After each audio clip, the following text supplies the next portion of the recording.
E você também pode vir aqui durante a semana, colocar no gasofilácio. Você pode vir para a igreja também fazer, né, esse ato saudável, né, de honrar ao Senhor com as suas finanças, tá bom? No tempo de crise a gente não quebra princípio. E aí a gente vai ver o rompimento de Deus bem no meio dessa crise. Tem gente prosperando nessa igreja e muito. Talvez você não saiba, mas eu sei. Amém? Tem gente prosperando aqui na pandemia. E muito. Amém? Depois a gente vai trazer uns convidados aqui para dar testemunho. Tá bom? E aí eu fico alegre com isso. Eu fico alegre na prosperidade do meu irmão. Aleluia, mas eu sei que ele está cumprindo o princípio. Eu sei que ele está sendo fiel ao princípio. Amém? A prosperidade não começa no bolso, a nossa prosperidade começa no coração. Pastor Bando dizia isso. Irmão, prosperidade não começa no bolso, prosperidade começa no coração, é daqui de dentro. Sabe, voluntário, reconhecendo, adorando ao Senhor, entendendo que isso é adoração. Aleluia. Pai, eu te agradeço, eu te louvo por esse momento, obrigado por você trazer revelação com relação à palavra. No que diz respeito a dízimos e ofertas, nós te damos graça e te louvamos. Obrigado por essa oportunidade e pela prosperidade se manifestando no meio do teu povo, nessa igreja. Obrigado, Senhor, por provisão financeira, sobrenatural, chegando em cada casa e em cada lar. Em o nome de Jesus Cristo. E rendemos graças, porque Tu és o Senhor das nossas finanças. Em nome de Jesus, quantos podem dizer amém? Glória a Deus. Doutor em divindade, Tiago Garcia. Amém, gente? Receba. Fique à vontade, está em casa, viu?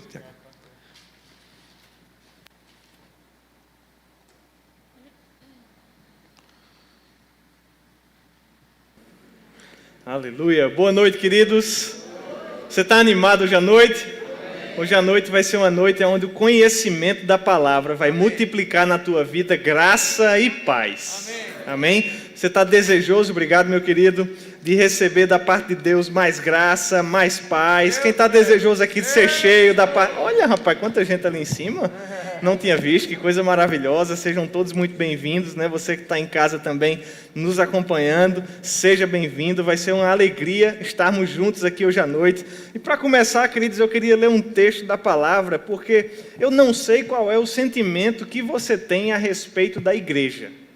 Eu não sei se você já parou para pensar, não sei o que é que você pensa quando chega o domingo, e aí você diz, chegou a hora da gente ir para a igreja, né? Chega durante a semana, eu não sei como você sai da sua casa, como você chega aqui, mas a igreja, queridos, é uma ideia maravilhosa, é uma ideia de Deus, e é uma ideia pensando em cada um de nós, pensando no nosso crescimento, no nosso amadurecimento. Toda vez que eu vou na igreja, eu saio melhor. Toda vez que eu vou na igreja, eu saio acrescentado, eu saio enriquecido. A igreja é um lugar onde nós nos achegamos para dar para Deus, mas Deus, Ele nos enche de volta. Né? Então fica na certeza de que você vai voltar para a sua casa hoje, ainda mais transbordante daquilo que Deus tem para nós. Certa vez Jesus falando com Pedro, lá em Mateus capítulo 16, verso 18, Ele disse assim, olha Pedro, eu te digo que tu és Pedro, e sobre esta pedra, ou sobre esta rocha, eu edificarei a minha igreja, e as portas do inferno não prevalecerão contra ela. Oh, aleluia! Você não fica feliz de fazer parte de algo que é imbatível? A igreja do Senhor é imbatível, queridos. Não tem nada que aconteça que possa parar, frear, diminuir, frustrar o plano de Deus para a sua igreja. Jesus, ele disse a Pedro, olha Pedro, as portas do inferno não vão prevalecer.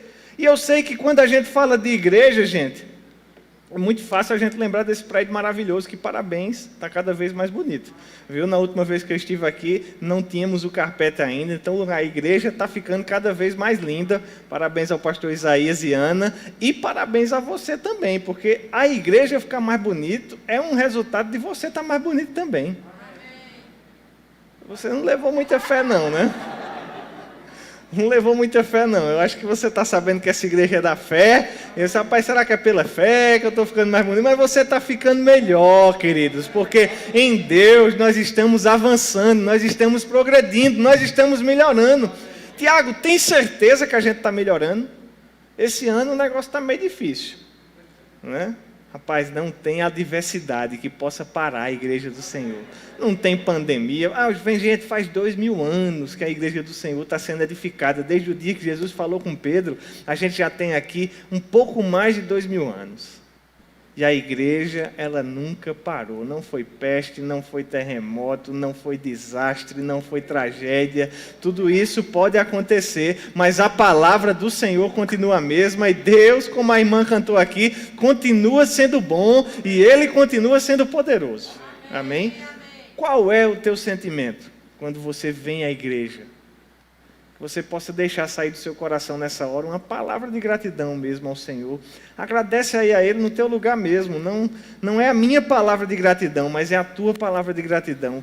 Obrigado, Pai, pela igreja do Senhor, por essa ideia que você criou para o nosso benefício, para o nosso crescimento, para o nosso avanço. Nós somos gratos a você, Senhor, porque você nunca nos deixa sós. Amém? Como o querido pastor Isaías falou, muito obrigado, pastor, é uma honra estar aqui, né? Meu nome é Tiago, ali temos a minha esposa Raquel, e vamos conversar um pouco hoje à noite com você a respeito daquilo que Deus idealizou na sua palavra, né? A respeito de valores da palavra, a respeito de princípios da palavra, né? A igreja de Deus, queridos, ela foi pensada para ser luz do mundo. Diga comigo, luz. Diga mais forte. Eu sei que às vezes a gente fica meio encabulado atrás da máscara aí, eu também fico, eu não sou muito de máscara não, né? Mas vamos lá. Luz do mundo. Você já parou para pensar que a igreja não é a luz da igreja? Jesus, ele disse que nós éramos a luz do mundo. A gente também não é a luz da igreja. Nós não somos a luz da igreja, mas nós fomos feitos para brilhar, a fim de que essa luz que brilha dentro de nós alcance pessoas aonde, gente?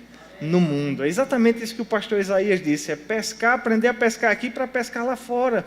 Porque aonde é que se precisa de luz, gente? Na escuridão.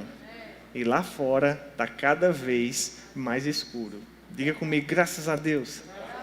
Graças a Deus porque está escuro? Não, mas graças a Deus porque Deus pensou em você como luz para resplandecer lá fora. E aonde tem luz, já não tem mais trevas. Chega aqui, a igreja está fechada, está bem escurinho. Apertou no interruptor, a luz, ela tem essa capacidade de dissipar toda treva. E você é dessa forma, aonde você chega, aonde você bota o seu pé, aonde você toca a sua mão, brilha e já não tem trevas que possam resistir. A igreja é luz do mundo. E você faz parte da igreja. Diga, eu faço parte da igreja de Cristo. E eu quero conversar um pouco com você hoje à noite sobre milagre, porque a palavra de Deus, queridos, ela é repleta de milagre. Amém. A palavra de Deus é repleta de milagre, e isso é motivo para o nosso regozijo, porque se nós estamos precisando de algo que não é possível aos olhos humanos, Deus, ele ainda continua sendo bom, e Deus, ele tem condição de trabalhar na nossa vida. Eu quero pensar com você um pouco, queridos, nessa noite, a respeito de um milagre que a Bíblia relata no livro de Daniel. Esse milagre, ele aconteceu, deixa eu ver aqui, 2.600 anos atrás. No ano de 586 a.C., a cidade de Jerusalém, ela foi cercada. Se você já leu o Velho Testamento, você sabe que Deus, ele chegou para Abraão. Abraão, ele era estéril, Abraão já era de idade, Sara, a sua esposa, era estéril. Então, era um casamento que já tinha chegado ali às bodas de ouro, talvez de diamante, mas ainda não tinha um descendente. Não tinha filho, porque a esposa de Abraão, ela não podia ter filhos. Hoje em dia, queridos, não é uma situação fácil. Uma família, ela avançar no tempo dessa forma sem filhos. Agora imagina isso anos atrás, né, onde a fertilidade ela era um sinal muito importante para as gerações levarem adiante a existência de um próprio povo. E aí Abraão, ele chega nessa fase da sua vida, ainda sem filhos, mas Deus ele aparece para Abraão e diz: Abraão, não importa se você já é de idade, não importa a esterilidade de Sara, não importa se a situação é difícil, eu sou o teu Deus e eu é quem faço você prosperar, multiplicar, crescer, avançar. Sabe, queridos, esse mesmo Deus que fez Abraão crescer, é Ele quem nos faz crescer, multiplicar, prosperar, avançar. E se Deus ele foi bom com Abraão, isso é garantia, queridos, de que Deus ele vai ser bom com você também. Olhe para alguém que está perto de você e diga: Deus vai ser bom. Na verdade, Ele é bom, diga: é bom. Com você também.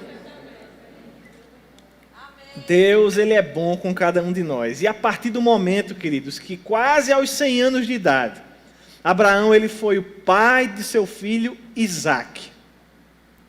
Nasceu naquele momento ali aquilo que nós passamos a conhecer como povo judeu. Esse povo judeu, queridos, ele foi avançando naquilo que Deus havia proposto. Mas se você já... Quem foi que já leu a Bíblia aqui toda? Olha, rapaz, como tem gente precisando ler a Bíblia toda, que coisa maravilhosa, não é? Se você já leu a Bíblia toda, tem aqueles planos anuais de leitura da Bíblia, é muito bom, viu? Ajuda você a ler um pouquinho cada dia, você vai perseverando e ao longo de um ano inteiro você lê a Bíblia toda. É muito importante, queridos, porque quando você recebe um livro, o pastor Isaías está com um livro ali, perto da Bíblia dele, 12 maneiras de ser uma bênção para a sua igreja, né? Quando você pega esse livro, você compra ali na livraria, você vai em casa ler. Quando você chega, você começa por onde? Pelo começo. E você só para de ler quando? Quando termina. Mas com a Bíblia, às vezes a gente não tem essa disciplina, né? Então é muito importante. A gente só consegue a compreensão precisa de um livro se nós passarmos pela introdução, pelo desenvolvimento e chegarmos à conclusão. Com a Bíblia da mesma forma. E queridos, lendo a Bíblia, você fica com duas certezas. Quando você lê a trajetória do povo de Deus no Velho Testamento, até a chegada de Jesus no Novo Testamento, a sua trajetória, crescimento, morte e ressurreição, a trajetória dos apóstolos ao longo da igreja primitiva, você fica com duas certezas. Você fica com a certeza de que Deus é bom e você fica com a certeza de que o povo é teimoso. Não é verdade? Parece que teimosia não é uma coisa da nossa era, não. Já vem de muito tempo. Porque Deus ele sempre apontava o caminho. Ele sempre apontava as opções. Ele sempre dizia: olha, eu coloco diante de você bênção e maldição. Escolha, pois, a bênção. Vá por esse caminho. Faça desse jeito. Me obedeça. E o povo desobedecia. E aí Deus trazia outra chance, Deus trazia outra possibilidade, Deus apontava um caminho de arrependimento. Muitas vezes o povo se arrependia, mas logo voltava para os seus delitos. E com o povo judeu aconteceu assim, Deus criou esse povo, era um povo que não existia, e Deus criou esse povo para que através dele Jesus pudesse vir ao mundo, mas o povo judeu sempre acabou fraquejando a caminho no cumprimento do propósito de Deus. E aí chegou um certo momento que Deus ele disse: olha, eu estou dando mais uma chance a vocês, mas se vocês não se arrependerem, vai vir um outro rei, vai conquistar vocês, vai tirar vocês da própria terra e vai levar vocês para um lugar distante. E aí a gente se encontra no ano de 586, quando a cidade de Jerusalém ela foi cercada. Diga comigo, cercada.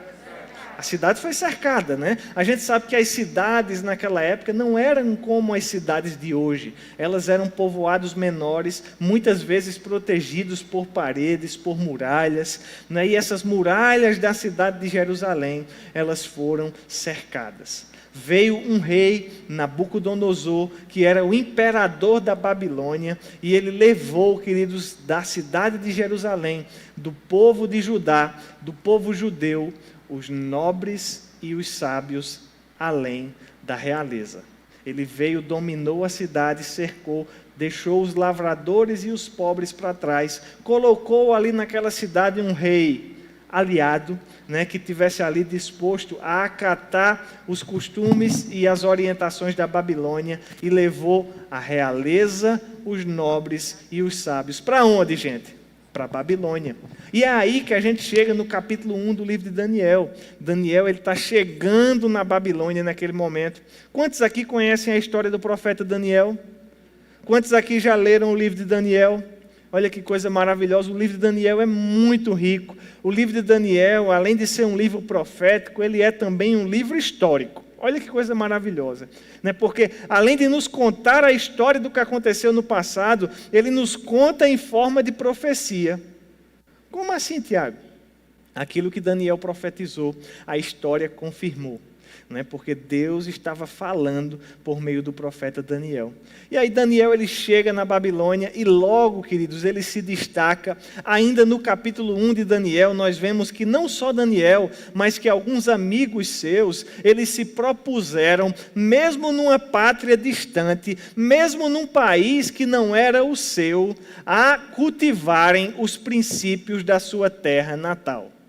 Eu não sei se isso soa familiar para você, mas essa é a expectativa de Deus ao nosso respeito. Nós não somos desse mundo, gente. A nossa pátria é celestial. E enquanto estamos aqui na terra, a Bíblia nos chama de peregrinos e forasteiros. Estando aqui como forasteiros, a expectativa de Deus é que nós mantenhamos acesos os princípios do nosso país de origem. E eu te pergunto, qual é o teu país de origem? Diga, eu sou do céu. Você é do céu, porque a Bíblia nos diz que nós somos cidadãos dos céus. Olha que coisa maravilhosa é saber que a nossa origem não está aqui nessa terra. É quase um extraterrestre, né? Extraterrestre, fora da terra. Nós somos dos céus, queridos. E aí Daniel está nesse contexto com seus amigos, ele se propõe a uma dieta específica num primeiro momento. A gente conhece muito Daniel por ele ter se recusado a provar das iguarias do rei, não é verdade? E aí o chefe dos eunucos, ele disse, Daniel, eu não posso proporcionar para você essa dieta diferenciada, porque se você for comer só legumes e água, você vai emagrecer. Mas a Bíblia diz, queridos, que ao final de um período de testes, Daniel se mostrou 10 vezes mais forte, Daniel e seus amigos 10 vezes mais forte e 10 vezes mais sábios do que todos os sábios da Babilônia. Olha só que coisa maravilhosa. E é nesse contexto, queridos, que num certo momento, o rei Nabucodonosor, ele tem um sonho. E esse sonho o deixa perturbado. Ele chega para os seus conselheiros, chega para os sábios da Babilônia e ele diz, olha, eu preciso que vocês me digam a interpretação do sonho que eu tive. Mas para saber que vocês estão realmente falando a verdade, eu não vou nem contar o sonho. Vocês vão me dizer qual foi o sonho que eu tive e vocês vão me dizer qual foi a interpretação do sonho. Ficou fácil agora, não foi, gente? Porque imagina aí, o cara ter que adivinhar o sonho de outra pessoa e ainda saber o que é que aquele sonho significa. Resultado, nenhum dos sábios da Babilônia teve condição. Eles disseram, rei, é muito duro isso que você pede. Não existe homem na terra que possa dizer qual foi ao rei o sonho que você teve e a interpretação. E como essa resposta deixou Nabucodonosor frustrado, sabe o que foi que ele disse, gente? Ele disse, faça o seguinte, mate todos os sábios da Babilônia.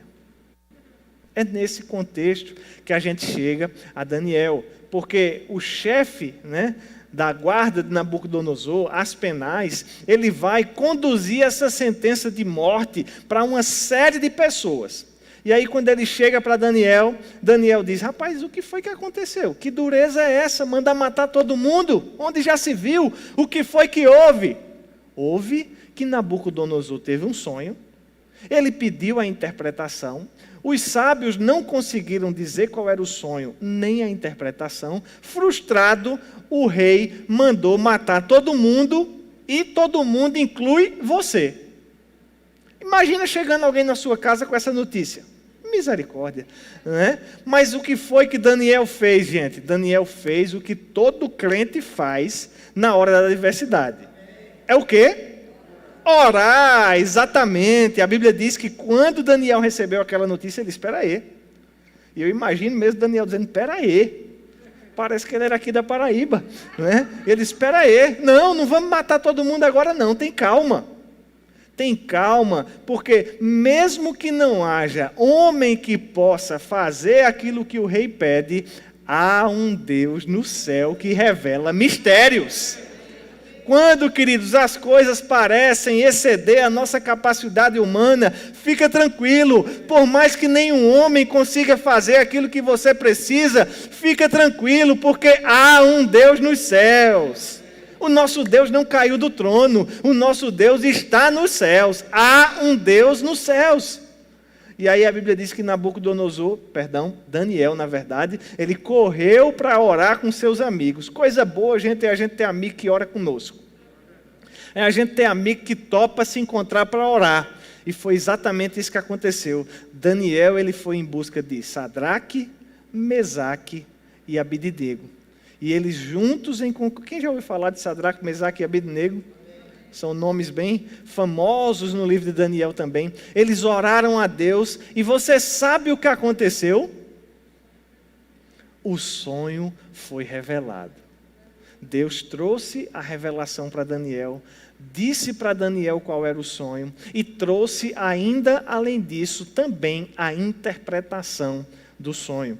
E aí Daniel ele foi até o rei Nabucodonosor. E ele disse, rei, fica tranquilo, porque agora não precisa matar mais ninguém. Está aqui quem vai dizer o que foi que você sonhou. Essa é uma proposta ousada, não é verdade, gente? Daniel ele precisava estar muito convicto daquilo que ele estava dizendo. Mas a história nos mostra que ele estava certo. Sensível à voz de Deus, ele foi capaz de dizer ao rei qual era o sonho que o rei havia tido. E o sonho que o rei teve foi um sonho com uma estátua. Você conhece esse sonho, né? A estátua, ela tinha a cabeça de ouro, o peito de prata, o tronco de bronze, as pernas de ferro, os pés de barro. E aí vinha uma pedra gigante, se projetava contra aquela estátua, reduzia a estátua a pó. E essa pedra se transformava no reino do mundo. Daniel ele disse o sonho, Nabucodonosor, rapaz, foi isso aí mesmo.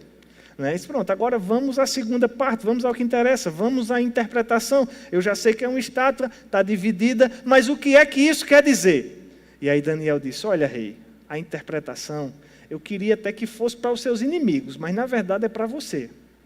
Porque essa estátua é uma forma, esse sonho, com ele, Deus quis mostrar ao rei Nabucodonosor o que é que vai acontecer no futuro. Diga comigo, futuro. Ou seja, através de um sonho, Deus revelou ao rei o futuro. E ele disse assim, é interessante, queridos, que essa revelação, né, de Daniel, essa interpretação, ela mostra uma sequência de fatos geopolíticos que se confirmaram. Porque Daniel ele disse, olha, depois de você vai vir um outro reinado. O reino, a cabeça de ouro é o reino da Babilônia, mas depois vai vir um segundo reinado. Essa estátua ela se refere a impérios mundiais, um império que está acontecendo e outros 4 que vão acontecer em seguida. A gente vê no capítulo 8 do livro de Daniel, né, a identificação do Império Medo-Persa, né, que se caracterizava pelo peito de prata, o Império Grego, que se caracterizava pelo tronco de bronze. A gente vê o Império Romano, que sucedeu o Império Grego, com as 2 pernas de ferro e os pés divididos, né, no Império Romano. Tinha ocidental e oriental, tinha 2 divisões do Império Romano, e aí vem uma pedra que se projeta contra aquela reino, o reduz a pó e enche todas as nações da terra. Nabucodonosor, o sonho mostra o que vai acontecer com o teu reino. Infelizmente, o reino da cabeça de ouro vai ser sucedido por um outro império que a gente vê posteriormente no próprio livro de Daniel, que seria o Império Medo peça. A história confirma, gente, essa sequência, né? O Império Babilônico, ele foi uma potência mundial. Em seguida vieram os medos e os persas. Depois o Império Grego e em seguida o Império Romano. A gente vê essa caracterização e a história confirma esses fatos bíblicos. Deus estava mostrando a Nabucodonosor o que ia acontecer no futuro político da humanidade. E aí, queridos, Nabucodonosor ele fica perturbado, ele entende realmente a interpretação, ele recebe aquilo como vindo da parte de Deus, mas aparentemente Nabucodonosor disse assim: rapaz, eu gostei, obrigado, está certo, não vou matar mais ninguém, mas eu não estou gostando dessa história de ser sucedido pelos medo-persas. Vou fazer o seguinte, eu vou fazer uma estátua toda de ouro. Não é só a cabeça, não. Vou fazer ela da cabeça aos pés de ouro. Como que, talvez, buscando essa continuidade do seu império. E aí o rei Nabucodonosor, quando ele faz essa estátua, ele diz o seguinte: olha, nós vamos fazer um decreto real. Diga comigo, decreto real. O decreto real é uma espécie legislativa da época. Ou seja, veio uma legislação assinada pelo próprio rei, dizendo que quando aquela estátua fosse edificada, todo mundo tinha que se prostrar e adorar aquela estátua. Todas as pessoas precisariam cumprir aquela legislação. E aí, queridos, a Bíblia diz que quando tocou aos instrumentos, aí tem uma lista de instrumentos que eu não sou instrumentista, nem sei direito quantos instrumentos são, mas é um bocado: gaita, né, flauta, pífaro, cítara. E aí, quando tocou todos os instrumentos, todo mundo se ajoelhou. Todo mundo, menos Sadraque, Mesaque e Abednego. E é por isso que eles ficaram famosos. Por quê? Porque o rei disse: olha, Sadraque, você tem que se ajoelhar, você tem que adorar a estátua. E Sadraque, Mesaque e Abednego, eles disseram assim: não, rei, nós não podemos, porque nós só podemos louvar e adorar ao nosso Deus. Infelizmente, eu não vou poder me ajoelhar. Aquele mesmo decreto real dizia que quem não se ajoelhasse, o que era que aconteceria, gente? Seria lançado na fornalha de fogo ardente. Hoje a gente conhece o final da história, é uma coisa bonita, né? Mas o que é uma fornalha de fogo ardente, gente? É pena de morte. Aquela legislação dizia: ou adora ou se sujeita à pena de morte. Porque quem é que vai para uma fornalha de fogo ardente e volta? Só Sadraque, Mesaque e Abednego. Até as pessoas que foram colocar eles dentro da fornalha, a Bíblia diz o quê? Que elas morreram em decorrência do calor. E eu quero ler com você o capítulo 3 de Daniel, no verso 24, porque o rei Nabucodonosor se espantou. Daniel 3, 24.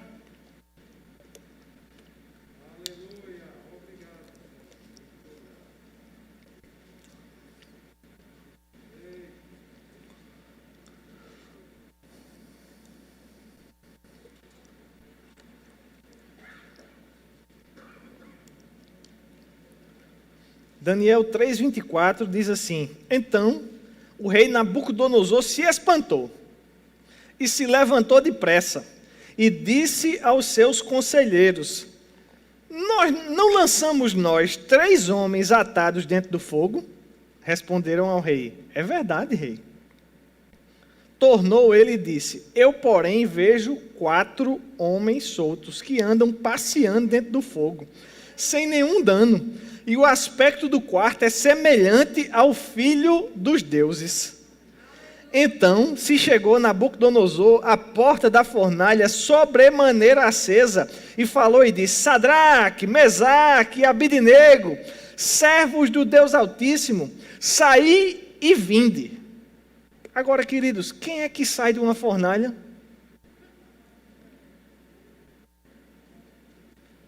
Então Sadraque, Mesaque e Abednego saíram do meio do fogo.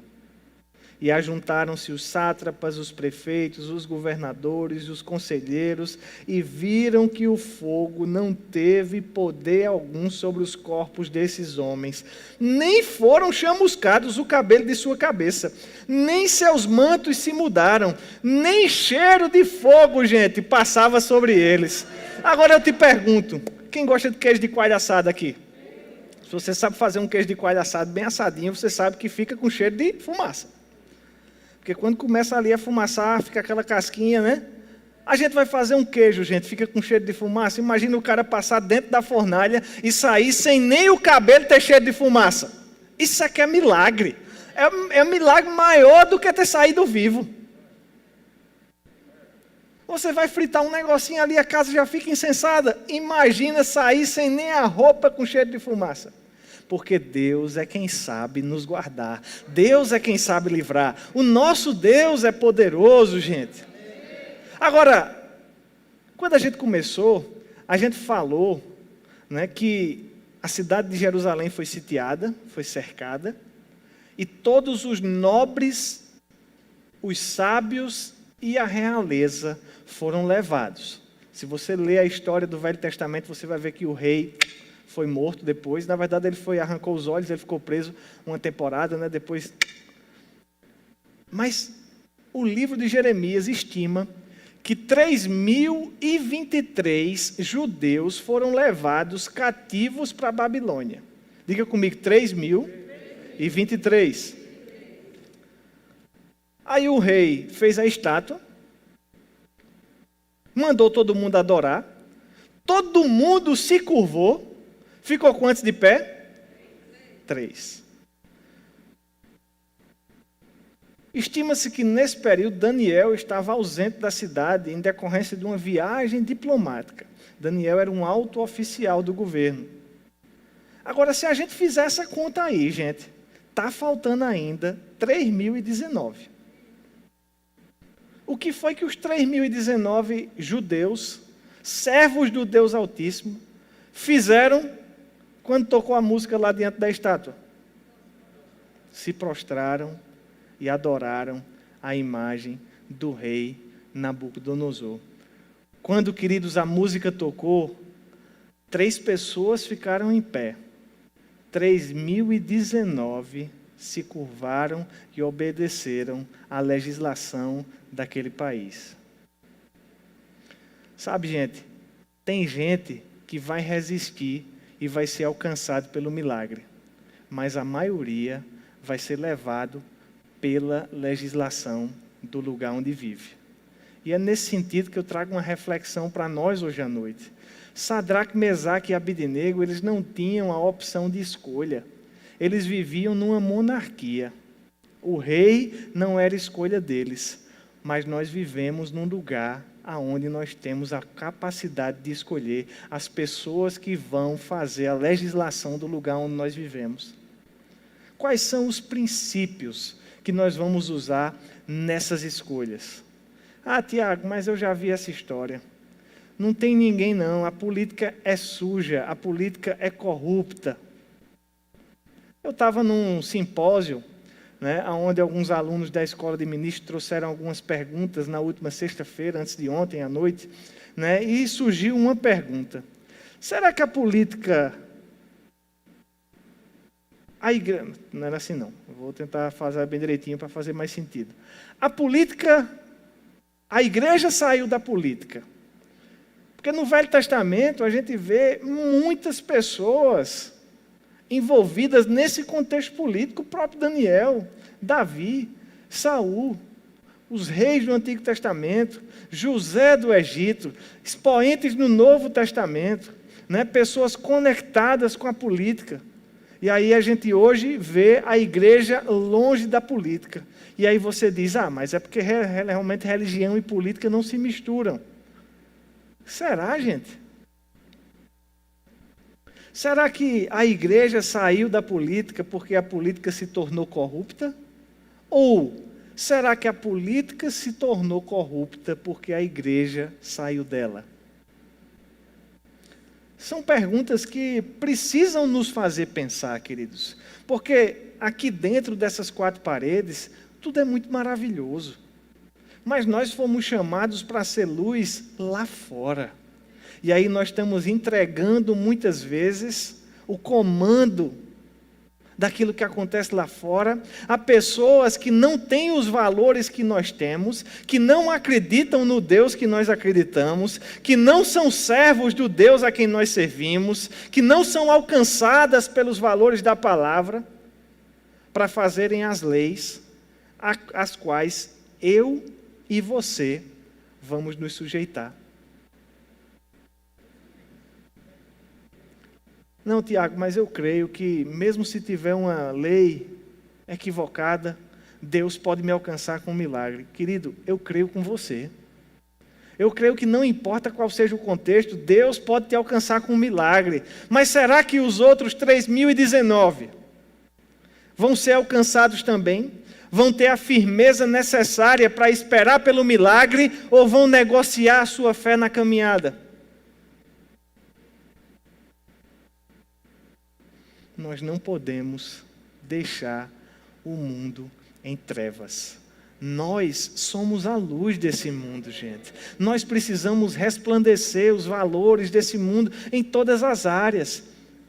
É nos hospitais, é nas escolas, é nas faculdades, mas é também nos lugares políticos, no Congresso Nacional, na presidência da República. Vai chegar um dia, gente, onde o presidente do nosso país vai ser um cristão cheio da palavra. Ah, Tiago, mas é porque o Brasil é um estado laico. Política e religião não se misturam. Concordo com você.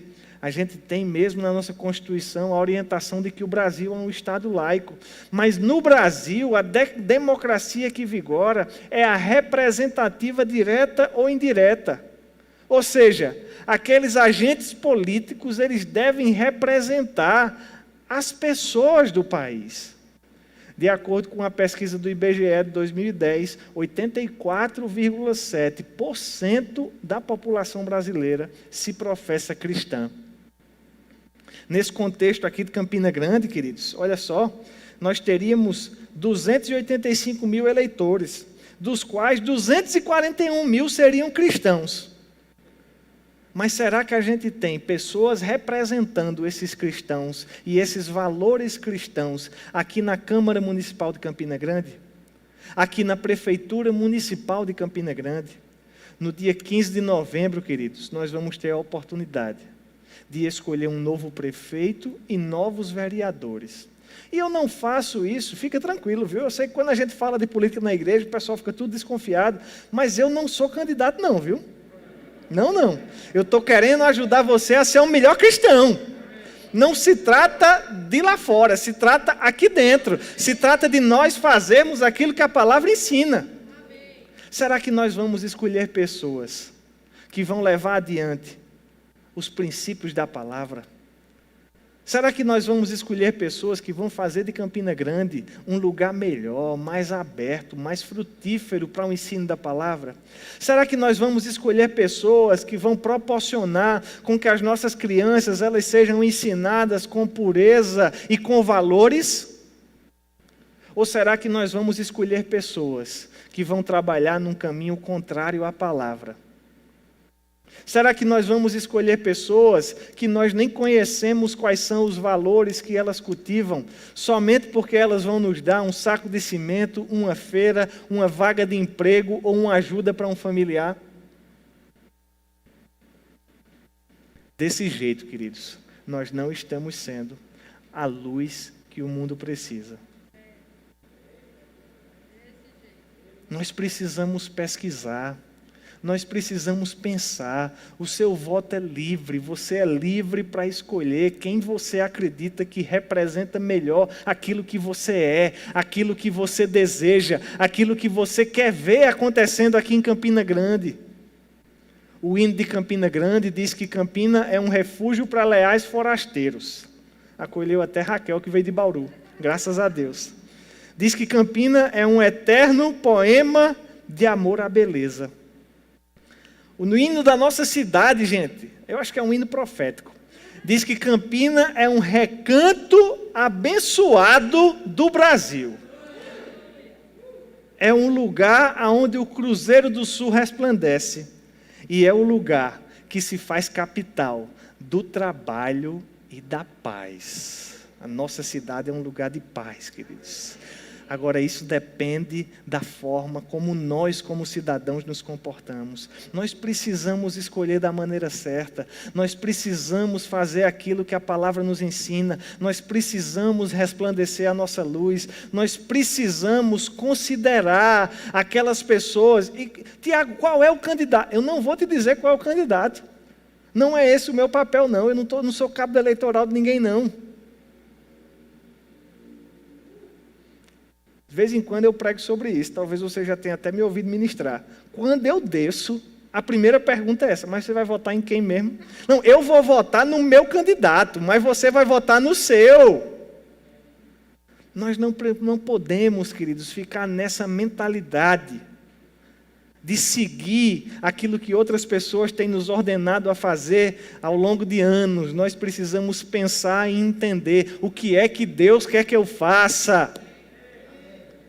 Como eu posso ser um instrumento de Deus na política? Deus te levantou para ser um agente político. Deus te levantou para ser um vereador, prefeito, deputado, senador, presidente. Glória a Deus. Mas se Deus não te chamou para isso, você ainda tem uma outra capacidade eleitoral, que a lei chama de capacidade eleitoral ativa. Ou seja, escolher quem vai ser. Escolher quem é digno de receber a confiança do teu voto para representar aquilo que você acredita.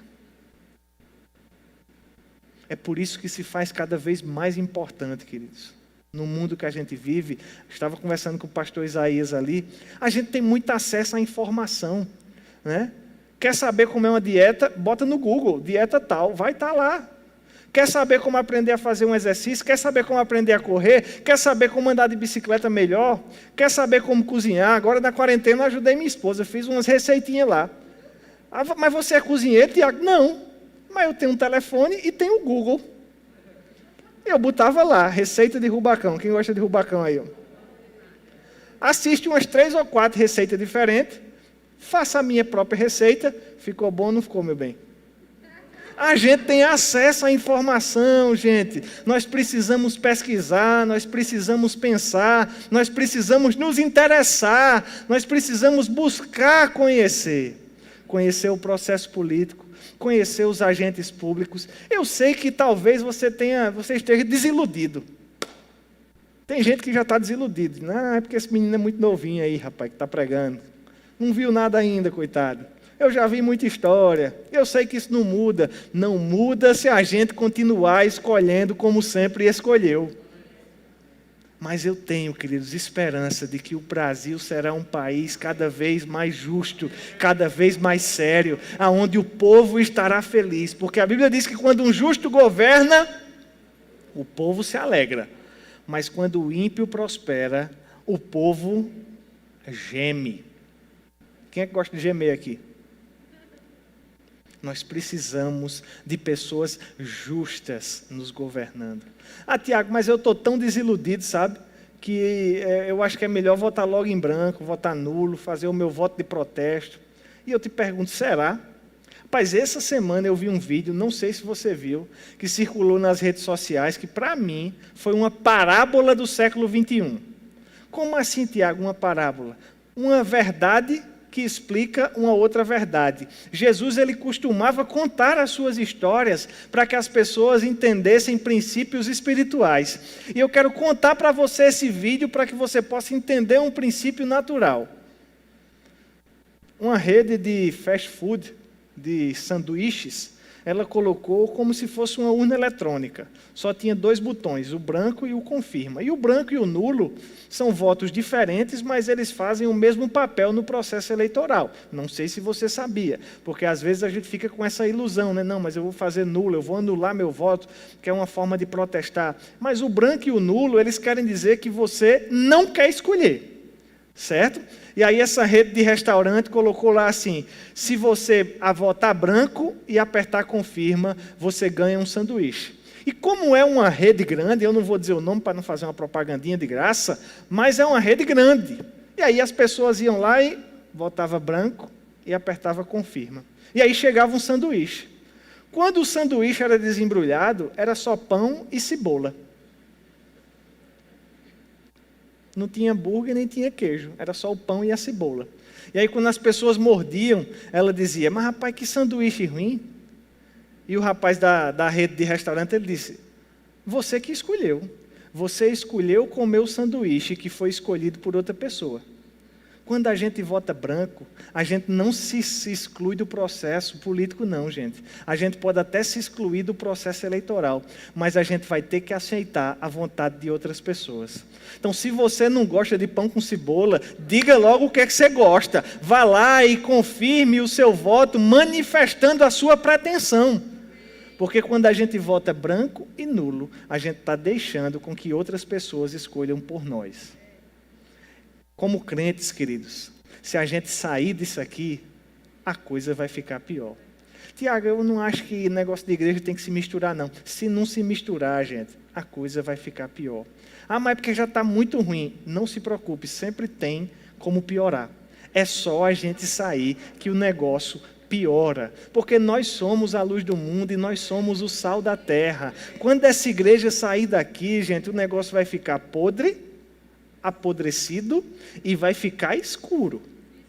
Enquanto a gente está aqui, tem sal e tem luz. E dependendo das nossas escolhas, Campina vai ser cada vez mais um recanto abençoado do Brasil.